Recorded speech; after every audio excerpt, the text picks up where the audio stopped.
काय रे पक्या ते रमेश वाणी आलेलं. हो ना दीपक भाऊ, रम्याच होईन तर टेन्शन मध्ये दिसरायला पण. दिसून पण एकदम नाराज राहिला रम्या.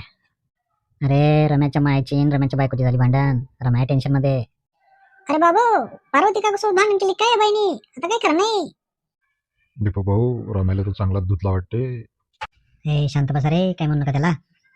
अरे काय झालं रम्या, काय असं चेहरा पाडून आलाय? अरे काय सांगू दीपक भाऊ, माय आणि बायको घरी मरणाचे भांडायले. ते काय म्हणे, ते बायको जातो म्हणे सोडून आता. त्याच्या आईला बोलवतो म्हणे. काय चालू आहे मला तर काय कळलं नाही बा, लईच कंटाळलो मी तर.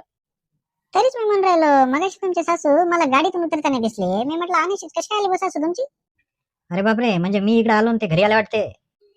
अबे रम्याले का, तू बायाच्या भांडणात कायले पडतं? हे बाई ना, आम्ही इथं येऊन बसलो ना, बस इथं ये.